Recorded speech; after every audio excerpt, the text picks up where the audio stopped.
woke up on Thursday morning, getting ready for work. My wife comes in the kitchen and she's like, hey, do you know who died today? And I was like, do I have to sit down for this? And she's like, probably not. You probably don't like this music anyway. I'm like, okay.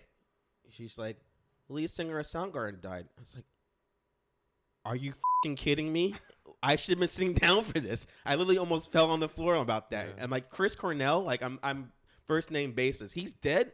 And she's like, yeah, like they were playing a show in Detroit and then he was dead after that. I was like, she's like, I didn't know you liked this music. Like, dude, every time, like, like certain songs come on the radio, like what's the I want to get to one song that I was obsessed about in a second, but whenever they play that song, like Fell on Black Days, and she's like, I don't like that song. I don't like this. I was like, why don't you like this? It's not a bad song. He's got some songs, man, that I enjoy a lot. So I got to work and then found out the whole, like, I mean, how'd you find out? The same way? Basically, your wife told you? No. Facebook, as always, Yeah. scrolling through, like anti-Trump, this stupid, this, that.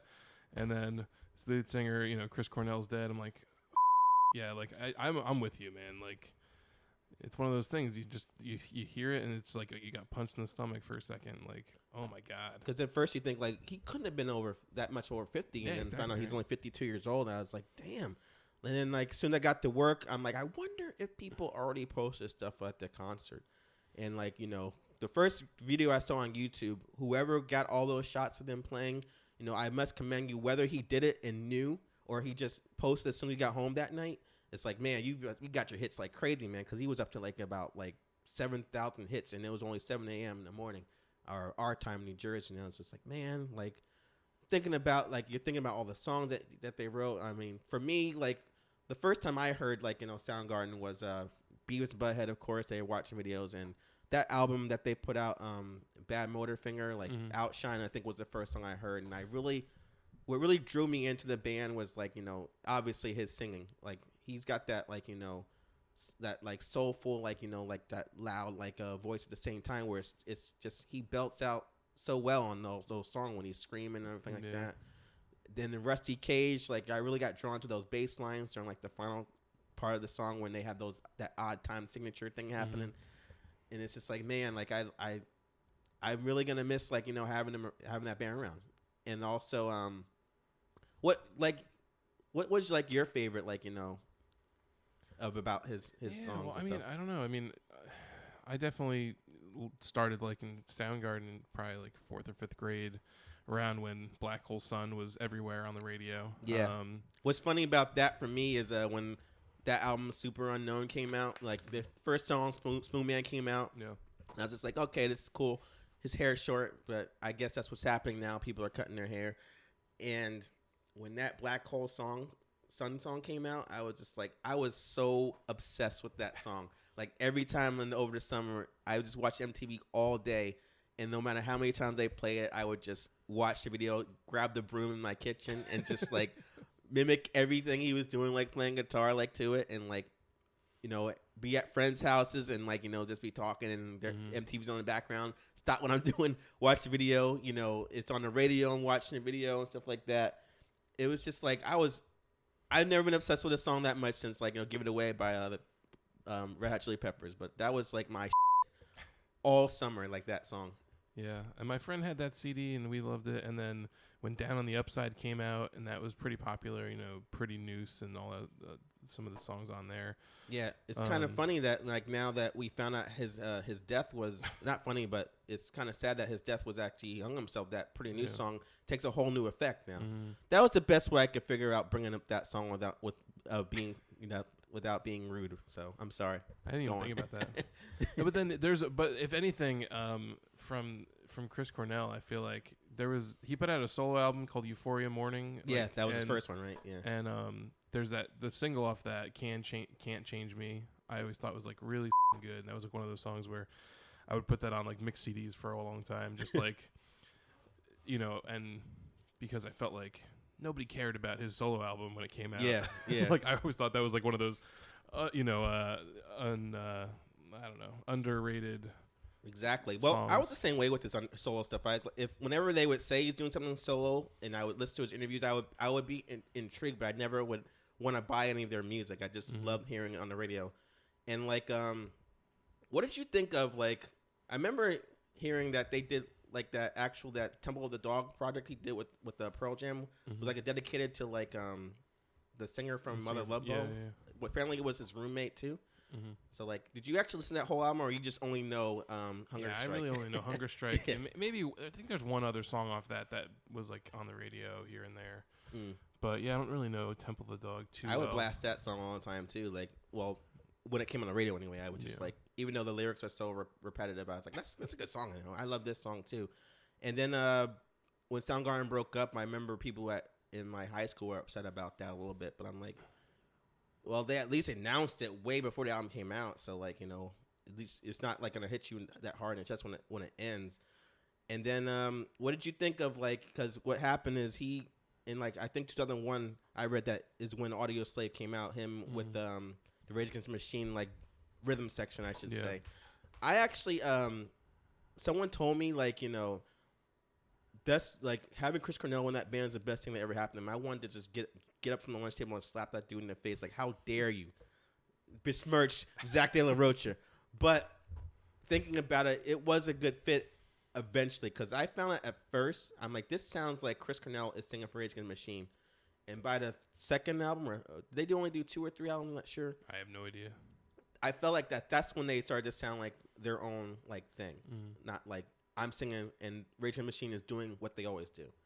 Like a Stone, I thought was like the closest thing on that album that's sounding like their own thing.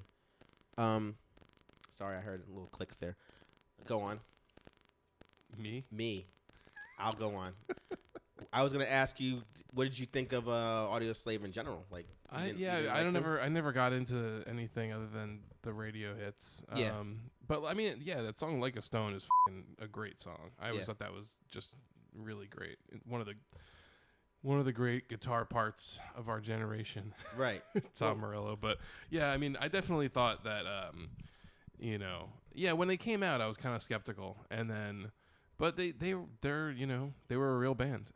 And I think Chris Cornell, like, I was shocked they broke up one of those kinds of pairings where you didn't think it would be that great. And then it comes out and you're like, oh, this actually makes a lot of sense. Yeah. So I won't say it was better than Rage Against the Machine. I won't say it's better than Soundgarden, but it was a worthy side product, if that's what they wanted to call it. And then they've got back together. And I see what these articles I'm reading here, like, everyone's saying like they had a real connection with the group, and all the musicians are coming out saying like, deep things about them and him as well.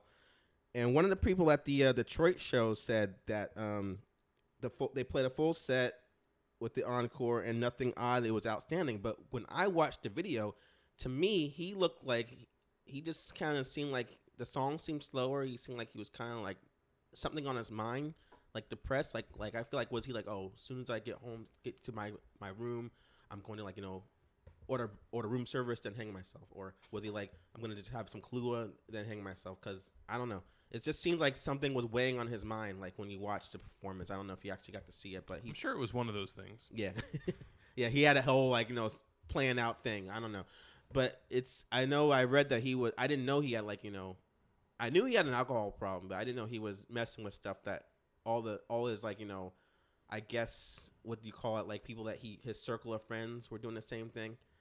Because I'm actually thinking what's kind of interesting about, like, these two like things I compared it to, like, how the metal scene has like the 4 like horsemen of bands. You got Metallica, Megadeth, Slayer, and Anthrax, and they toured together. But I feel like the Seattle grunge scene had like Nirvana, Alice in Chains, Pearl Jam, and Soundgarden. And I was like, damn, that would have been an awesome show if they toured together. I'm like, you know what? They probably did that before, like '91, called it like Seattle Palooza, or like Flannel Palooza or something like that. So we probably missed out on it. But now I'm thinking to myself, 3 of those lead singers are gone. It's like people need to keep their eye on Eddie Vedder, man. Make sure keep your eye on Eddie Vedder. You don't know what he's gonna do, and especially in my sakes, like final question I want to ask you: have you ever seen Soundgarden live before? No. I was so damn close 3 years ago seeing them live. So they were playing with Nine Inch Nails at PNC Bank, and when my wife's friend, she's like, she bought like a bunch of tickets, and she's like, I have extra tickets, like if anyone wants to go, it's coming down on the date. No one's saying. I'm like, well, I guess I'll go if you want to get rid of them. And my wife's like, you know, I'm pregnant and this and that. And you're going to go see like, you know, another show like a week later or a week before. I kind of don't know if I like you going. I should have told him he's going to be dead in 3 years, and she might have let me go to the show. There you go. But I didn't.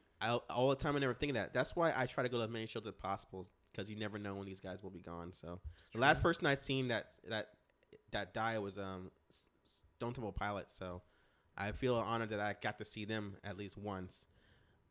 So I think like only thing I can morally say about that morning, praising like his music and everything like that, is he's gonna be tremendous loss to like the rock scene. He will totally be missed.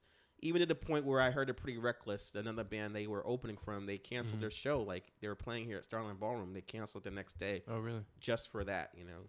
A lot of bands out there are like, you know, doing tributes, like, you know, playing like songs at their shows. They're like, we're gonna like not even play any tribute songs. We're not even gonna play at all. So they just postpone that show, but they're gonna make it up. But we'll see when that happens. So Chris Cornell, R.I.P. You'll be missed. It's such a tragic thing, everybody. You know, put in the comment section how Soundgarden touched your lives, or how Chris Cornell touched you. That's my tribute. That's the best I can do.